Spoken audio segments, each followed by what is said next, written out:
Hi, everybody. Welcome to this fun edition of Thinking Out Loud. I cannot tell you how excited I have been for the last few weeks, ever since Lyn agreed to do this show. I've been like, oh, come on, Friday the 13th. It's probably the first time I've ever wanted to see a Friday the 13th come along. Anyway, with me today is my co-host, Katrina. Hi, Katrina. Hey there. Are you enjoying this beautiful weather? Oh gosh, it has been gorgeous. I've been in front of my computer a little bit more than I'd like, but I was really excited looking forward to this at the end of my day, so I'm happy to be here. That's awesome. I want to acknowledge that Lyn doesn't have a pair of earbuds with him, so there is a slight echo when he comes on.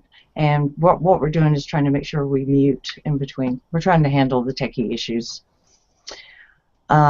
So Lyn Harwell, hi, how are you today? I'm good. Can you hear me? Great. I can. Yeah, it's a great day.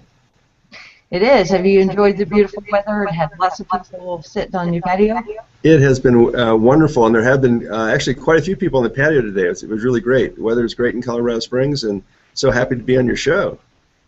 Oh, we're happy to have you. Thank you. Katrina, you want to give a shout out to our audience?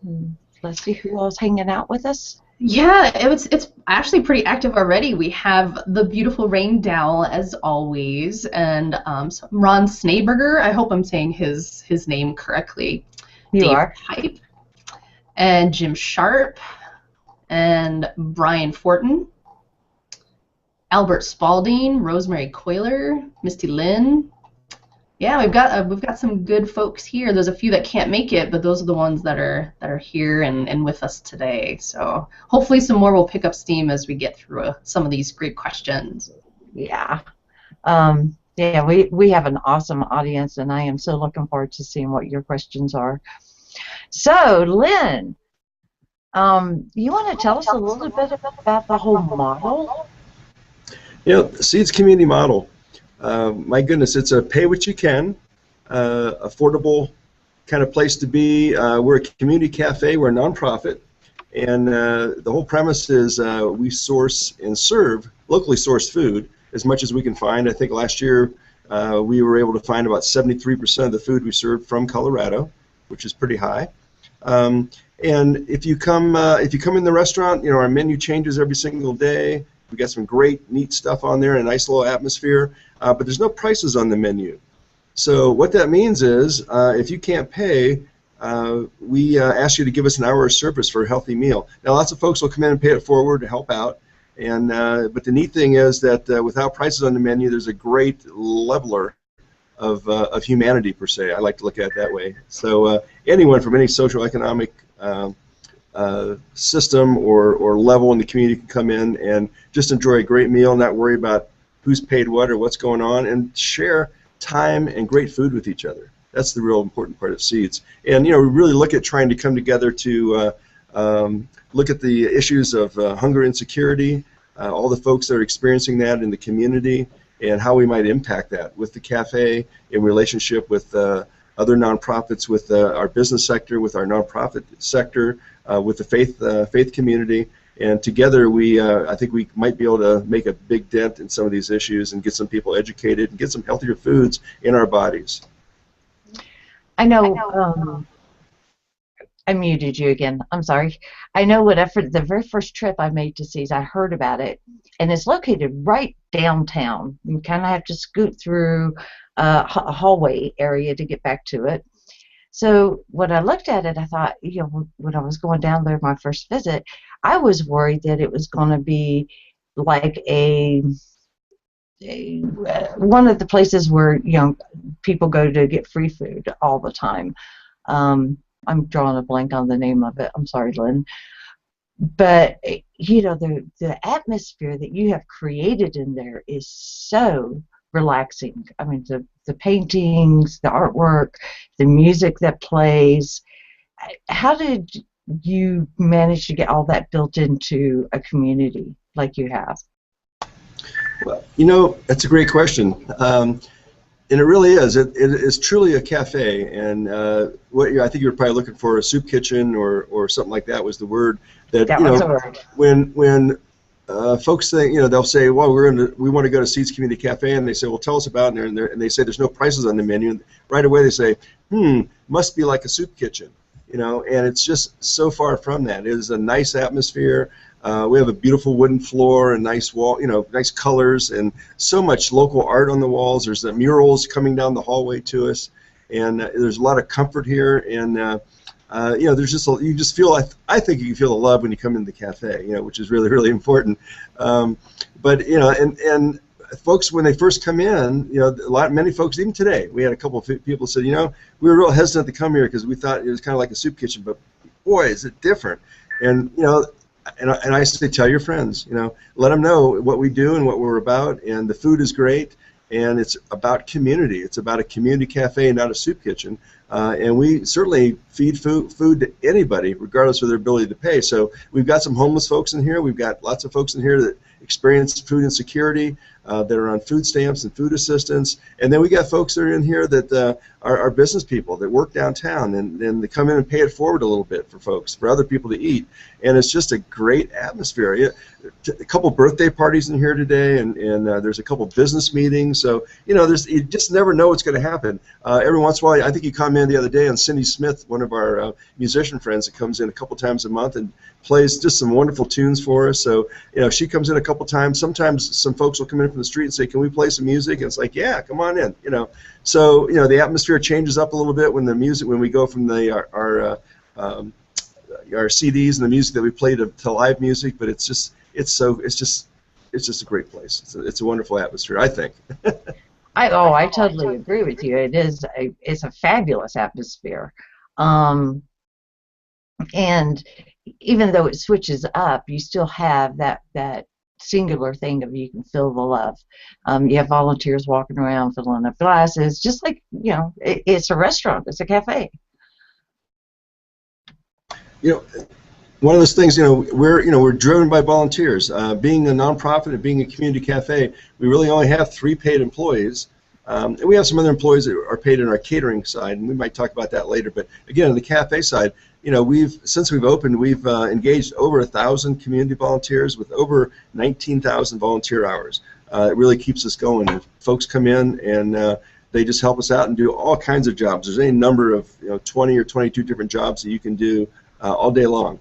Helping us from opening the cafe to closing the cafe. Some folks can get to come in and cook in the kitchen, rolling silverware, bussing, serving. There's a whole array of things, and it's kind of fun. Well, you want to talk about your garden side a little bit, because I know you have several gardens. I can. I grew up in Ohio. I grew up on a farm, so I've kind of always been, I guess, hardwired as a farmer. I think we are that way sometimes. I think we're hardwired to farm. We just don't know that. We've kind of divorced ourselves in this community and this society from the earth, and we need to get reattached to it. But the good news is that's starting to happen. I see it happening in Colorado Springs, especially over the last couple of years, where the rise in urban gardens, community gardens, is becoming prominent. Where so many grade schools, even high schools, are starting to grow gardens themselves and really get that thing going. We ourselves, we have a greenhouse that we regrow in some of our food, our lettuces and herbs with Pikes Peak Urban Gardens. We have another garden with them on the south side of town at Dorchester Park. We have 34 raised beds there. We're getting another garden this year from the Bear Creek Community Garden Center. It's Bear Creek Park is on the west side of the town, and they've donated a 20 by 40 plot to us, which is a lot of grounds, a lot of stuff to grow in there. So we're getting up some volunteers pretty soon. Next week on our website and our Facebook page, we'll have some links to our volunteer area where we'll have a lot more volunteer positions for the gardening, because that's starting to come up, the planning. The really neat project we're working on right now is in Hillside Community Center, which is on the southeast part of Colorado Springs. It's really a food desert there, and the folks who live there, the only store they have for a 3-mile radius is a 7-Eleven on Hancock Avenue. And but there's a great community center, Hillside Community Center. They have some garden plots there. We're going to work with the Justice and Peace Commission, with the City of Colorado Springs, with Pikes Peak Urban Gardens, with several other agencies, and kind of rebirth those gardens and get those going again and get the community kind of committed to growing some food, understanding what that's like, what they're putting in their bodies.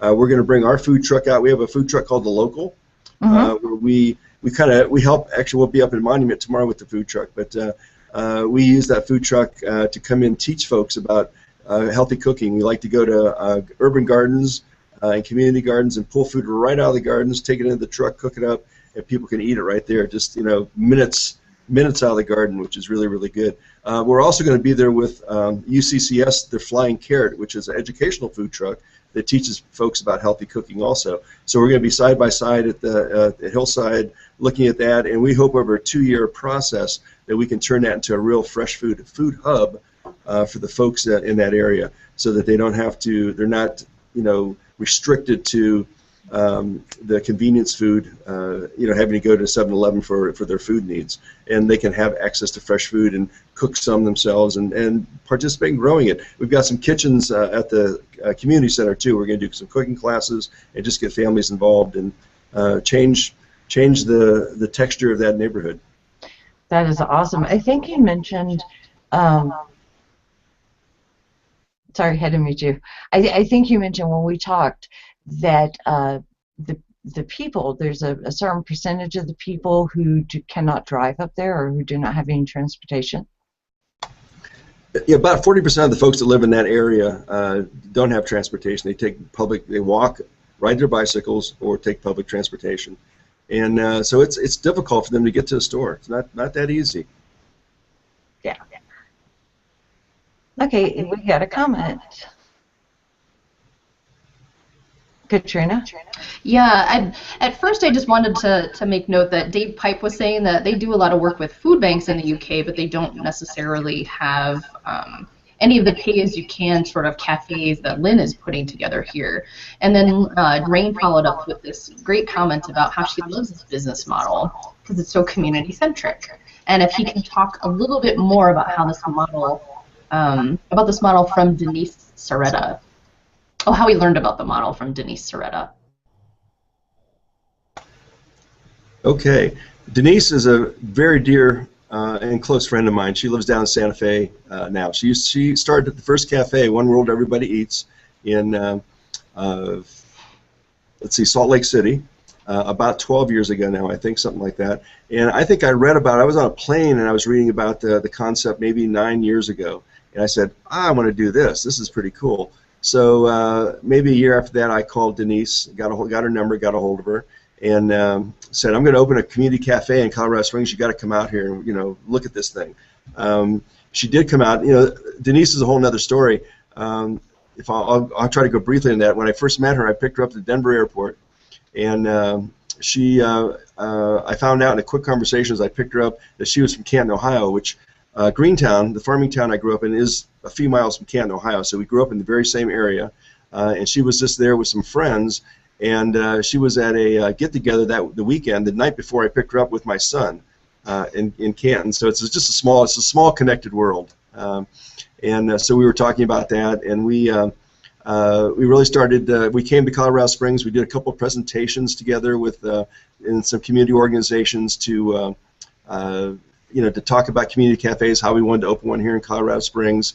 I helped her consult some of the models around the country with some other cafes, and we helped open a few. And for a while, I was the executive director of One World Everybody Eats. I've been on their board for many years, and just some great folks there. I want to say there's about 40 maybe cafes around the country now. There's probably 10 more in planning stages. You can go to their website, One World Everybody Eats, and look at the cafes around the country. Colorado is rich in them. We have 2 of them in Denver. We have Cafe 180. We have So All May Eat, the same cafe in Denver. And then there's a new cafe that just opened up in Fort Collins called the FOCO Cafe. We really pride ourselves with our model with just really great food. My background as a chef has really helped with that because I just love to cook and love to make great, beautiful food for folks. So our food is very engaged with, gosh, you'll never know. We use Calicrate products here, all locally sourced, antibiotic-free, hormone-free. When we use our proteins, our beef and our chicken, our pork. We have a great lamb item that folks like. We call it the Silence of the Lamb Shank, and we serve that It's a boneless. We actually braise the lamb shank, and it's boneless, and we serve that with some fava beans and a Chianti glaze, and it's one of the favorites in the cafe. And then we have a lot of vegan and vegetarian items. We have so many folks that are really turning on to that type of food and that lifestyle, and we make it for them. We're also gluten-free within the cafe. Yeah, I was going to mention that. I'm going to definitely have to try the one in Fort Collins for sure. I do have another comment if you wanted me to go ahead and read that one, Arizona. Sure. Okay. Ron was asking, have other communities throughout the country asked Lyn about his business model and how they can actually start a cafe like his? Ron, that's a great Ron, that's a great question. Also, my goodness, I can't talk. My lips are moving the wrong way. But I probably get at least one call a week or an email from someone in some part of the United States, even in Canada now too. I've got a couple of folks from Canada who have contacted me that are curious about the business model, want to know how it works. Can I share the business plan with them, or can we, can they talk about how can they get a cafe like this where they live and in their community? So yes, a lot of folks are calling us, and I think the community cafe. I think we're on the verge. This is a new model. It's a new business model that I think engages so many people within our country, and that it's a new way to dine. It's always healthy. It's always fresh. There's always a way to give back in this model, and it engages everybody in the community. It's truly a community cafe, and truly engages so many facets of the community, from gardening to eating healthy to folks in food insecurity who don't think they have access to fresh food, but they really do, but they may not know how to or have the resources, and we help connect them up to that. So cafes can be very vital to that within the community. Hopefully someday there will be more cafes, more Seeds cafes around Colorado Springs in different parts of the city, maybe different parts of the state. We'll see. But right now we're have our little cafe in downtown, and we're affecting the folks that live here in Colorado Springs, and hope to share that model with more folks every day. Muting you again, sorry. And that was one other thing I wanted to. You're not only teaching people how to cook food and grow their own food, you're also helping people actually find jobs, find apartments, and you're making a significant difference in our community by helping people who are on the streets get off the streets.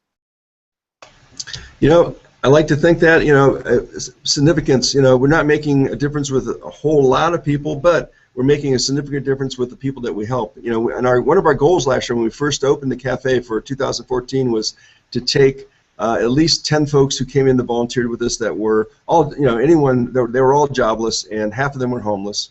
And to take those folks and give them on-the-job training in culinary arts or in cafe management or in catering, and then try to get them sustainable living jobs, not minimum wage jobs, but sustainable earning jobs and living wage jobs.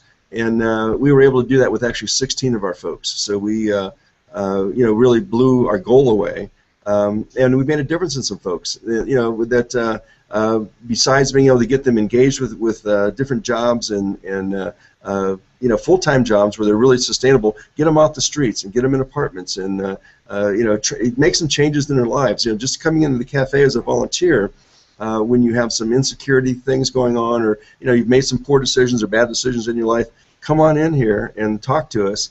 We'll hook you up with a meal and get you doing a few things, helping us out. And we want to talk to you. We want to find out what's going on in your life. We want to find out what you're eating, but we also want to find out what's happening in your life. Is there anything we can help you with? Can we help partner you with another agency or a place to go, or a place to live? What are your needs? That you're facing, or your difficulties, and how can we help you solve those things? So again, it's more than just a place to come dine. It's a place where you might have your life changed if you come in, and you'll find some safety here. You'll find lots of love here, and we want to embrace you and help you out and get you off the street if you're on the street, and get you a place to stay. Someday, I hope we have an organization where everybody sleeps and everybody eats. Because that's very, very important. So, but we're impacting the lives of a few people right now, and we hope to, as we grow, to be able to touch so many more lives in Colorado Springs and El Paso County. Well, I think 16. I mean, that's an incredible number for your first year. I think that's really great. And Katrina has another comment. Yeah, Jeremy Murphy was asking, how do you start one of these in your own community? It sounds like a total community effort. Jeremy, it is a community effort. You know, it starts with the dream, with the desire. It starts, you know, with putting a small group of people together that believe in the cause and understand, you know, what the purpose of a community cafe is, and then, you know, really putting the plan for your particular community together. I would be happy to talk to you about it because it's probably a longer story than we have time for tonight. But you could call me. You can go to our Facebook page or our website. Our website's www.seedscommunitycafe.org. You can find us on Facebook. Our phone number is 719-473-8206, or you'll find my personal cell phone is I believe on our Facebook page and on our website. Call me, email me. My email, if you take this down, it's my name. It's Lyn Harwell. It's LynHarwell at Comcast.net, and I'm happy to talk to you about how to start a community cafe in your neighborhood or your community anywhere in the world. But hopefully we can make this impact in the United States. That's incredible. You want to talk a little bit about the catering side and how that works within the community? Sure, love to do that. You know, when we talk about food to me is food's a very powerful thing. You know, it's something that we somewhat have begun to ignore within our community within the last few years. You know, as I said, I grew up in a farming community, and you know, a small community. We took care of each other. We knew each other's problems, and we knew each other's successes, and we embraced each other and our issues, and we celebrated our successes. And we've lost that way of life. We've lost that way of life of, you know, having our doors open and you never know who's going to show up for dinner or lunch, and you know, that's gone away. But what we need to get back to is just taking care of each other again, loving each other again, and you know, using the power of food at our tables, using the power of food that where we can engage it, where we can cook it, instead of going to the grocery store and buy prepackaged food, buy some fresh food, take it home with your family or yourself and cook it. You know, spend some time doing that. In that same process of belief of food being, you know, something that's powerful, should inspire us, it should engage us. Engaging people, we really want to get them some jobs and some skills, so we created a sustainable catering program. And what we do, we're Colorado Springs' first organic, vegan, vegetarian caterer. We cater out into the community, but in the cafe, in the evening hours and on the weekends, the cafe is open for private events and different organizations to come in. And we will take men and women in drug and alcohol addiction recovery. And we're also starting to work with folks with handicaps and disabilities now too, and engaging them and training them in culinary arts, in how to run a cafe and how to run a catering business. We work with Pikes Peak Community College in their culinary arts program, and you know, we teach them real skills. You know, some of these folks are kind of high risk. You know, they've you know, when they're coming off the street or they're coming off of alcohol and drug addiction, you know, some of them are felons. And that's okay, because you know, everyone deserves to eat great food, but everyone deserves to be able to have a second chance and to have a sustainable job and to make a living for themselves again. So we really try to take folks like that and help them, get them engaged, and make beautiful food that folks can enjoy in Colorado Springs. And we have, gosh, a lot of testimonials of the things we've done, the events we've been at, and you know, people that enjoy it. We're just revamping our catering menu, so next week we'll have our new catering menu up on the website. So come and check that out, and call us for anything that you need. You know, if you have an event that you need to have in the cafe, we're happy to do that. You want us to cater out something, give us a call, and we're happy to engage you in doing that. And you're going to help somebody out by supporting us in the catering effort also. That I love the fact that you're working with the handicap and the people who, you know, are trying to rebuild their lives. And it almost seems like when you walk into Seeds, it is a judgment-free area. Well, I hope so. Again, I think we talked when we were talking a little bit last night. We talked about Darren, one of our guys that came in, who's an incredible volunteer. I've known him for years in the community, and he had some real strong anger issues in his life. He grew up with those and could never face those, and made kind of one poor decision after another, and was addicted with alcohol and drugs. And I've known him through a couple programs I worked with in the past. And he had dropped out the streets and had kind of come into a program and then went back out on the street. And I hadn't seen him for a while. And after we'd opened the cafe, he came knocking on our door, and he goes, "I think I want to help." I'm like, "Okay, Darren, come on in." And he was in a program and getting some counseling, and we put him in the kitchen, helping us wash dishes and help in the kitchen. And he was a cranky guy. He was kind of angry, and but we just kind of loved him a little bit. And we just, there really was no judgment on him. I mean, we valued him for his skills. We still do. I mean, he has wonderful skills, and he had really, inside, a deep personality, a great personality that started to come out. And he came in one day and was like, I think I like people. And we're like, he goes, "Yeah." He goes, "I don't think I'm so angry anymore." He goes, "I'm not so mad." And he goes, "I just love coming here. I love coming to this place." And we're like, "Wow, that's really cool, because we like it too." And that's kind of what it's about, And he comes in now. He smiles. He's one of the gentlemen who's been, he's got a full-time job. He's doing really well. He doesn't volunteer as much with us anymore because he is employed, which is great. And that's really what one of our goals is. But he still comes in once or twice a week if he can and helps us out. And the first thing he does now when he comes in, he hugs everybody. He goes around, and he would not do that before. It was like, And now he comes and he just hugs everyone and says, "Man, I love you." And we're like, "We love you too, man." And so his life has been changed. And that's it's one of those great stories of how people can come here and maybe unexpectedly find some comfort, find some freedom, find some acceptance, and to understand that we're all human beings, and we need love, and we need great food, and you can find that here, and you can really find a place to be yourself, and learn some dignity, and if you don't understand it, and just we just take care of each other. Taking care of each other is so important. That human connection, it's about relationship in our life, and we just model that and really believe in it strongly at Seeds. Well, that's why I titled. Oops, gotta mute you. That's why I titled this thing "Building Community One Meal at a Time," because to me that's what you're doing, Yeah, he has such a great spirit too. It's like, who would want to hang out with him? He just seems like an awesome guy to spend time with. Right? The food is the bonus part, but yeah, he's got such a great heart, and it's nice to just connect with someone that has that sort of love of community and sharing that in a way that's really where we should be heading in a direction. We're kind of getting back to that, but yeah, he's been really fun to listen to today. Yes. Do we have any final comments from the audience, Katrina? I think for now we're pretty good. I think there was one in here. Tammy was just making a comment about how she would love to meet up with some folks in Colorado Springs for lunch at the cafe if she could. That would be fantastic, and that she really likes the concept. If she's in Atlanta, Georgia, do you happen to know if there's a community cafe there?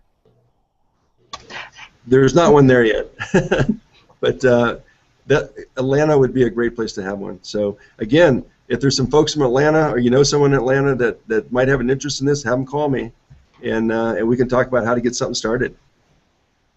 That's tremendous.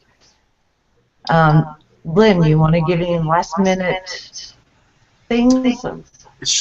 Sure. Folks come in every single day, and they really ask how they can support us, and they love they come down, they sit, and they understand what's going on. They look around, they say, "Gosh, what else can we do to help you?" Well, we are a nonprofit. We need some bucks to keep us going, like any nonprofit does. But a lot of folks can't do that. But what you can do, especially if you're on Google Plus or if you're on social media, if you're coming into the cafe, bring somebody in. When Arizona comes into the cafe, she brings somebody new every time she comes in. So just tell someone about the cafe and have them come in and support us and enjoy a meal and share a meal with somebody else. And that is the best way that we can spread community and really make a difference in Colorado Springs is just more people in the cafe. Mm-hmm. Yeah, we do have one last minute question if you're up for answering it. Sean is asking, are you guys, or are they trained in food handling skills, the folks that work at the cafe with you? I'm trying to read the comment here. And how difficult it is for you to find when they're handling through that, difficult transition and discerning and working with a customer, how do they work the floor? Are you kind of like teaching them all aspects of how to deal with it? I know we talked a little bit about this yesterday in terms of soft skills, but I think Sean's just trying to get a sense of, what does the big picture look like in terms of the training that they get when they're working with you in the cafe? Sean, another great question. I'm actually a certified HACCP trainer. Hazard analysis and critical control points is what that means. And I'm also certified by the state in health, in food service, and our employees are all certified in health code. And we have, when a volunteer comes in, we have our 1 hour volunteers who kind of trade their meal. Then we have some other folks who or maybe come in for 3 hours that are believe in the concept, and we go through training with them. Basic hand washing, basic health procedures, those types of things. Many times, someone who may come off the street, probably not go into the kitchen right away. We have to vet them a little bit, train them a little bit, but we have training for everyone. Again. Skills on the floor. I'm on the floor. I mean, if you come in, you'll probably see me. I'll probably come by and say hi to you because I'm out here talking to people all the time. But we've got to give people a chance to engage. I think when people come in, they understand what the cafe is about. They understand that it's a nonprofit, and that we don't really have employees per se. It's volunteers, and but we try to make sure everyone is even-tempered and takes care of folks. And I think I really truly believe when you walk in, there's an air in the cafe that just changes, that calms you down and makes you a little more peaceful when you walk in. I see it happen every single day. But as far as the health code, great question. We are, as I said, certified in those types of things, and we train people every single day. Even if there's someone new coming in, cutting vegetables, we're going to give them a cutting glove and teach them how to do it, teach them knife skills, things like that. So that we want to make sure the food we serve is safe. That's really good that you got it. It seems like you just got it all wrapped up. You know exactly what you're doing and got it handled. Mm-hmm. Yeah, and how does it feel to be someone that's a leader, sort of, in a way? Because people are coming to you for advice and wanting to start some of these own things in their own community. It seems like you feel very natural in that role. I may be a little self-conscious about that. Certainly leadership's a part of that, but I think, I'm definitely a servant leader. I love to serve folks, and if I can help you with anything, if I can help you open a cafe, if I can help you learn how to cook, if I can help you get a job, get an apartment, do something that's going to make your life better. I want to sit down, listen to you, talk to you. If that's what leadership is about, then I am that. And I'd love to be one of those voices. I am one of those voices. I have to I've come to learn to grow to learn about that in Colorado Springs, because people call me. They want to know what's happening in local food. They want to know what's going on with gardening and with cafes, and just connecting to different agencies in the community. Seeds is one of those connective tissues. So being a leader in that, I'll accept that on my shoulders. But it's really about serving folks, and that's where the true heart of leadership comes from. Mm-hmm. Agreed. Yeah. Well, thank you so much for being here today. Thank you. It's exciting. I hope I get to come back. There's so many other things to talk about. I could probably do 3 or 4 more shows on different aspects of what we do. So invite me back, I hope, and we'll talk about those things. Okay. You are on. Because I like I was telling you earlier when the show began, I really would like to, once a quarter, do something like this from the community that I live in. Mm-hmm. And maybe, Katrina, we also could find people within Fort Collins. Yeah, that would be fantastic. I can definitely stop by the cafe and talk to the folks there. And hopefully at some point I'll be able to come down to Colorado Springs and have some lunch and actually meet you both in person. That would be fun, too. Yeah, it would. It's only a couple hours away. I would look forward to that. Yeah. Okay, so I think we're about out of time. It has been a great conversation with Lyn. If you do get in Colorado Springs, if you don't live here and you happen to come in, Seeds Community Café is the place in Colorado Springs for lunch, and that's it. It's the bomb. The food is so awesome. I want to thank Lyn again for being with us. Thank you so much, Lyn. Thank you so very much for having me. It's been a great conversation, and gosh, yeah, come back in and see us here soon. You should come see me next week, and we'll talk some more. Okay, you're on. And Katrina, thank you for running Comet Tracker. Oh, sure. Yeah, it's fun. I get to practice a little bit too. So I appreciate everyone's patience. You know, I hope I didn't offend anybody by stumbling over their names, but I am still starting to learn how to use it. So I appreciate your patience. Well, and I appreciate everybody's patience with the, oops, I got to mute Lyn again. Yeah.